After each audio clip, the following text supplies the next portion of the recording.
Freelancing বিষয়ক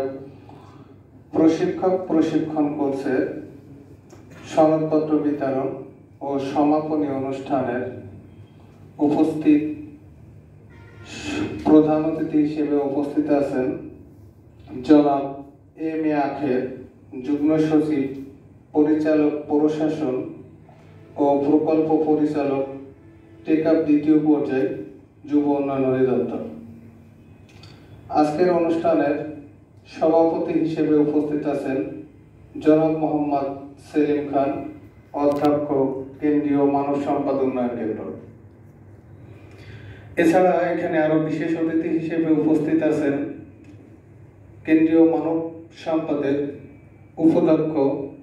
এছাড়া আমাদের এই কোর্সের সাথে আমাদের 5 দিন যিনি অক্লান্ত পরিশ্রম করছেন, কেন্দ্রীয় মানব সম্পদের অডিও ভিডিও ভিজুয়াল টেকনিশিয়ান জনাব মোহাম্মদ শাহাদাত হোসেন স্যার।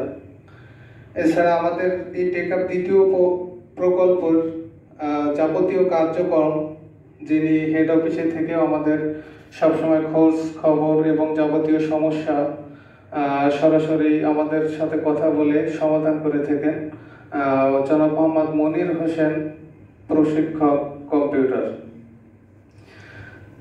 আমাদের জন্য আমি প্রথমে ধন্যবাদ জানাই আমাদের জন্য এত সুন্দর একটা প্রশিক্ষণ কোর্সের আয়োজন করার জন্য, এবং আমাদের এই প্রশিক্ষণ কোর্সটি অত্যন্ত সুন্দরভাবে সফলতার সহিত সমাপ্ত হয়েছে।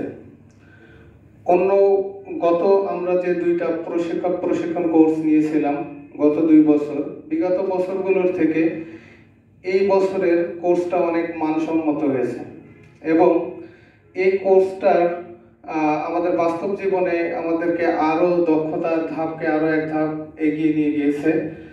কিন্তু দুঃখের বিষয় স্যার, এই কোর্সের সময় ছিল মাত্র 5 দিন। তার ভিতরে একদিন উদ্বোধনী এবং সমাপনীতে, মোটামুটি কোর্সটা আমরা পাইছি 4 দিন। তো সেক্ষেত্রে স্যার, যদি পরবর্তীতে আপনারা এই প্রকল্পটি এক্সটেনশন করেন, তাহলে এই কোর্সের যাতে আমাদের এই টিওটি গুলো মিনিমাম 10 দিন দেওয়া যায় কিনা একটু আপনাদের বিবেচনায় নেবেন। এবং স্যার, যদি এই প্রকল্পটি আপনি পরবর্তীতে এক্সটেনশন করে থাকেন, তো কিছু বিষয় মাঠ পর্যায়ের প্রশিক্ষণার্থীরা এবং উপজেলা প্রশাসন আমাদের কাছে কিছু দাবি জানান।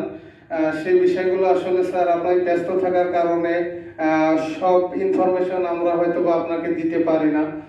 তো সেক্ষেত্রে যেমন প্রশিক্ষণার্থীদের 2 মাসের জায়গায় তাদের যে কোর্সের সময় 3 মাস হইলে তারা মনে করে, এবং উপজেলা প্রশাসন মনে করে যে 3 মাস হইলে তাদের জন্য ভালো হয়।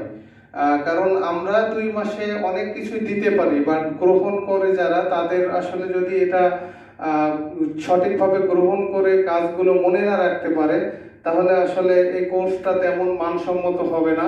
তো এই বিষয়ে আপনি একটু যদি খেয়াল রাখতেন, তাহলে পরবর্তীতে কোর্সটা আরো ভালো হইতো।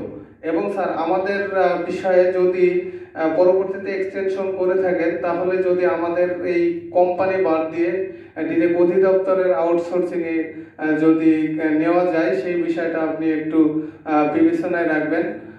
এবং পরবর্তীতে স্যার, যেমন আমাদের প্রশিক্ষকরা স্যার, আপনি প্রথমেই গত বছরের আগের বছর যখন উপস্থিত ছিলেন আমাদের টিওটিতে, তখন বলছিলেন যে প্রশিক্ষক এবং সহকারী প্রশিক্ষকের বেতন নিয়ে স্যার আমরা এই যে স্যালারিটা পাই স্যার, আমরা সব থেকে বেশি কষ্ট করে থাকি স্যার। প্রশিক্ষক যারা আমরা মাঠ পর্যায়ে স্যার, যেমন কোনো কিছু হইলে স্যার সুনাম সবাই নিতে চাই, কোনো যদি সামান্য সমস্যা বলেন বা যত সমসাময়িক যত অ্যারেঞ্জ করা বা মাঠ পর্যায়ে কাজ করা পরিচালনা করা স্যার আমরাই করে থাকি, এবং কোনো কিছু ভুল হইলে স্যার আমাদেরকে বেশি জবাবদিহিতা করতে হয়। তো সেক্ষেত্রে স্যার আমাদের স্যালারিটা খুবই সামান্য স্যার। তো আমাদের স্যালারির বিষয়টা স্যার বিশেষ সেবা ওয়ানে দেওয়ার সুযোগ যদি হয় স্যার, অবশ্যই বিশেষ সেবা ওয়ানে আমাদের স্যালারিটা স্যার দিবেন।